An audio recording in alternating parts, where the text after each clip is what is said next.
Reciprocity. Picture this. You're walking down the street, minding your own business, when suddenly someone hands you a free sample of a new energy drink.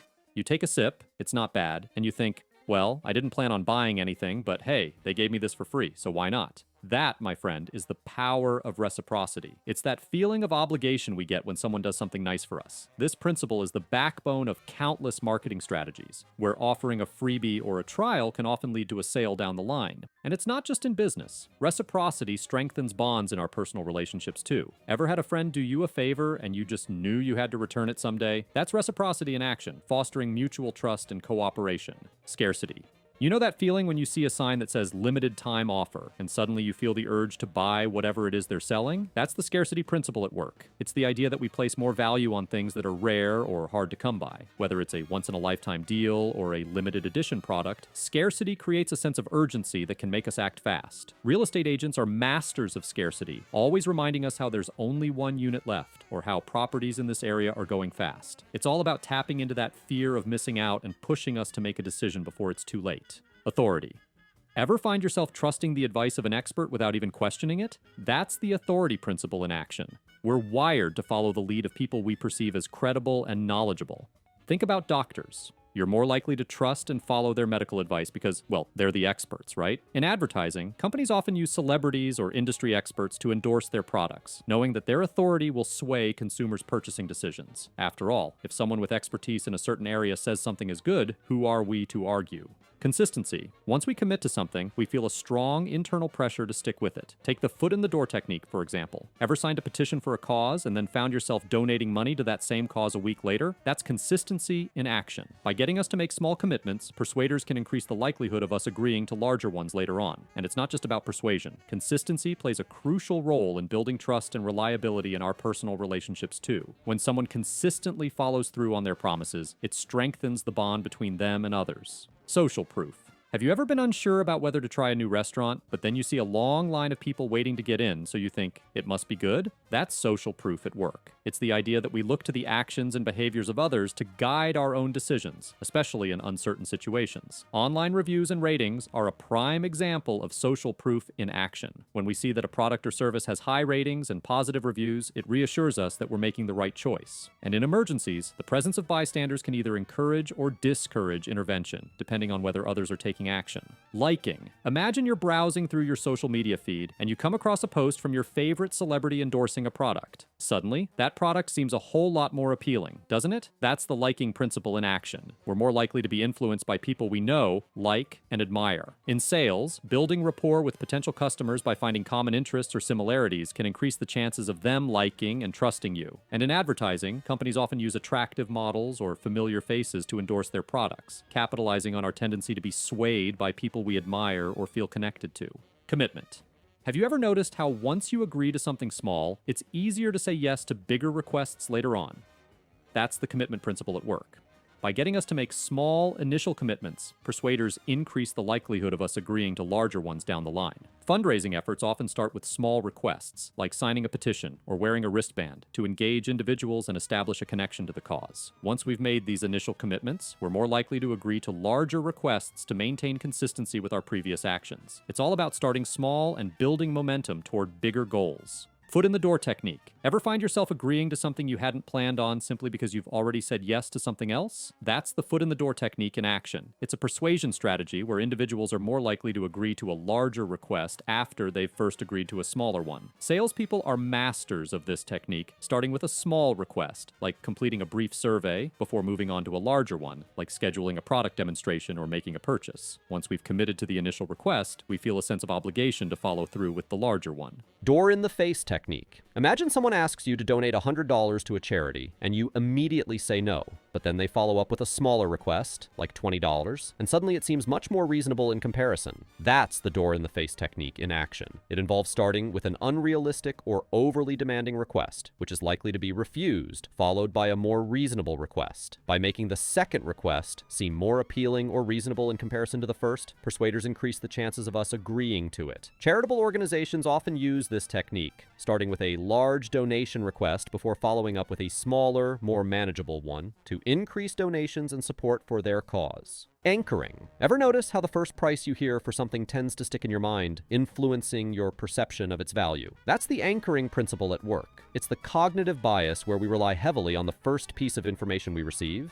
the anchor, when making decisions. In negotiations, starting with a high anchor can make subsequent offers seem more reasonable or affordable by comparison. Similarly, in legal proceedings, the initial offer or demand made by one party can serve as an anchor, shaping the negotiation process and eventual outcome. It's all about setting the stage and framing the conversation to your advantage from the get-go. Decoy effect. Picture this. You're trying to decide between two options, a small soda for $1 or a large soda for $2.50, when suddenly a third option, a medium soda for $2, is introduced. Despite not being interested in the medium soda before, now it seems like the best value in comparison to the other two. That's the decoy effect in action. It occurs when the introduction of a slightly inferior option makes other options seem more appealing by comparison. Pricing strategies often leverage this effect to steer consumers towards certain choices by making them seem more attractive in comparison to others. It's all about nudging us toward the option that's most favorable to the persuader. Priming. Have you ever noticed how your mood or behavior can be influenced by subtle cues or images? That's the priming effect in action. It occurs when exposure to one stimulus influences a person's response to a subsequent stimulus. For example, research has shown that exposing individuals to words related to old age can lead them to walk more slowly afterward, demonstrating the influence of priming on behavior. In marketing, subtle cues or images can prime consumers to think about certain product attributes or brands, influencing their perceptions and preferences without their conscious awareness. It's all about setting the stage and shaping our perceptions without us even realizing it. Hawthorne effect. Imagine you're being observed at work, and suddenly you find yourself working harder and being more productive than usual. That's the Hawthorne effect in action. It refers to the phenomenon where individuals modify their behavior or performance in response to being observed. The Hawthorne studies, conducted in the 1920s and 1930s, found that workers at the Hawthorne Works factory in Chicago increased their productivity when they knew they were being observed, regardless of changes in working conditions or incentives. This effect has implications for research methodology, highlighting the importance of considering the potential impact of observation and measurement on study participants' behavior and performance. Projection bias. Have you ever assumed that everyone shares the same beliefs or values as you, only to realize later that they don't? That's projection bias in action. It occurs when individuals assume that others think or feel the same way they do, leading to misunderstandings and miscommunication. Projection bias can contribute to conflicts and disagreements when individuals assume that others have malicious intentions or hold different beliefs without considering alternative perspectives. By recognizing and acknowledging projection bias, we can improve empathy, communication, and understanding in interpersonal interactions. Reactance. Ever notice how people tend to resist when they feel like their freedom or choices are being restricted? That's reactance in action. It's the psychological phenomenon where individuals react against attempts to control or restrict their autonomy, often responding with defiance or resistance. Recognizing reactance is essential for policymakers, educators, and leaders to implement rules and regulations in a way that minimizes backlash and fosters cooperation and compliance. Illusory superiority. Ever notice how most people tend to think they're better than average in various domains, like intelligence or driving skills? That's illusory superiority in action. It's the cognitive bias where individuals overestimate their own abilities, qualities, or performance relative to others. This bias can have positive effects on self-esteem and motivation, but it can also lead to overconfidence and unrealistic expectations. By recognizing and acknowledging illusory superiority, we can strive for more accurate self-assessments and avoid underestimating others' abilities. Loss. Aversion. Have you ever noticed how people tend to place greater value on avoiding losses than on achieving equivalent gains? That's loss aversion in action. It's the psychological tendency for individuals to prefer avoiding losses over acquiring equivalent gains, even when the outcomes are objectively the same. Loss aversion has implications for decision-making in various contexts, such as investing and negotiation. By understanding loss aversion, individuals can better recognize and mitigate its influence on their decision-making processes. Selective attention. Have you ever been able to focus on a conversation in a noisy room or ignore distractions while studying? That's selective attention in action. It's the cognitive process where individuals focus their attention on specific aspects of their environment while ignoring others. Selective attention plays a crucial role in perception, memory, and decision-making, as it determines which stimuli are processed and encoded into memory. By understanding selective attention, individuals can improve their ability to manage distractions, maintain focus, and prioritize tasks effectively. Bystander effect. Ever been in a situation where you assumed someone else would help, so you didn't intervene? That's the bystander effect in action. It's the social phenomenon where individuals are less likely to intervene in an emergency situation when others are present. The presence of others can lead to diffusion of responsibility and inaction, as individuals assume that someone else will take responsibility for helping. Understanding the bystander effect is essential for promoting prosocial behavior and encouraging bystander intervention in emergency situations. Groupthink. Ever been in a group where everyone seemed to agree, even though you had doubts or concerns? That's groupthink in action. It's the psychological phenomenon where the desire for harmony or conformity in a group leads to irrational or dysfunctional decision-making. Groupthink occurs when group members prioritize consensus and unanimity over critical thinking and independent judgment, suppressing dissenting opinions or alternative viewpoints. This phenomenon can lead to poor decision-making, flawed strategies, and missed opportunities. Fostering open communication, diversity of perspectives, and critical thinking within groups is essential for mitigating the effects of groupthink. Sunk cost fallacy. Ever found yourself sticking with a project or investment simply because you've already invested time, effort, or money into it, even when it's not paying off?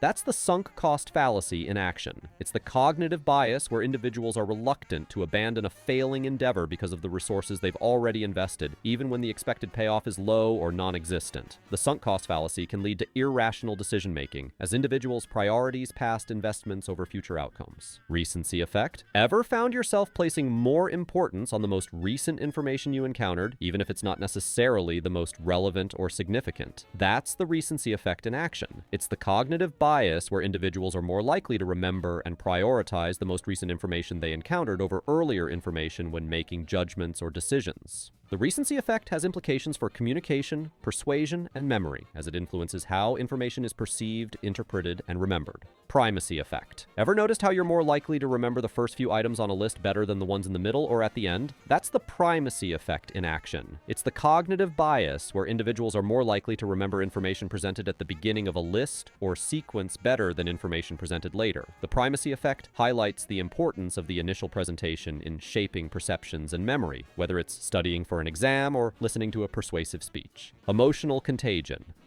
Ever been in a situation where someone's mood seemed to spread to the whole group, influencing everyone's behavior? That's emotional contagion in action. It's the phenomenon where emotions can spread from one person to another, influencing mood and behavior. Emotional contagion occurs through nonverbal cues, such as facial expressions and body language, as well as through verbal communication and social interaction. This effect has implications for interpersonal relationships, teamwork, and social dynamics, as it can affect the emotional climate of a group and influence collective mood and behavior. Self-serving bias. Ever noticed how people tend to attribute their successes to their own abilities or efforts, but blame external factors for their failures? That's the self-serving bias in action. It's the tendency for individuals to attribute successes to internal factors, such as ability or effort, while attributing failures to external factors, such as luck or circumstances. This bias allows people to maintain positive self-esteem and protect their self-image by taking credit for successes and avoiding responsibility for failures. By recognizing and acknowledging self-serving bias, individuals can strive for more balanced and objective self-evaluations. Cognitive bias. Have you ever made a decision that seemed irrational or illogical in hindsight? That's likely due to cognitive biases, systematic patterns of deviation from rationality or good judgment in decision-making. Cognitive biases are the result of heuristics, mental shortcuts, and perceptual distortions that can lead to errors in reasoning, judgment, and problem-solving. Confirmation bias, availability bias, and anchoring bias are just a few examples of cognitive biases that influence beliefs, attitudes, and behavior in predictable ways. Understanding cognitive biases is essential for critical thinking, decision-making, and problem-solving, as it allows individuals to recognize and mitigate their influence on judgments and behavior. Anchoring and adjustment. Ever noticed how the first piece of information you receive tends to influence your subsequent judgments, even if it's irrelevant or arbitrary? That's anchoring and adjustment in action. It's the cognitive bias where individuals rely heavily on the first piece of information they encounter, the anchor, when making judgments or estimates, adjusting their subsequent judgments around that anchor. Anchoring and adjustment have implications for decision-making, negotiation, and judgment, shaping how information is perceived, interpreted, and evaluated. The bandwagon effect. Ever found yourself jumping on a trend or bandwagon simply because everyone else seems to be doing it? That's the bandwagon effect in action. It's the tendency for people to do something because others are doing it, regardless of their own beliefs or preferences. The bandwagon effect occurs because individuals want to conform to social norms, fit in with others, or avoid missing out on opportunities or experiences. Understanding the bandwagon effect is important for recognizing how social influence and conformity can shape attitudes, preferences, and behaviors.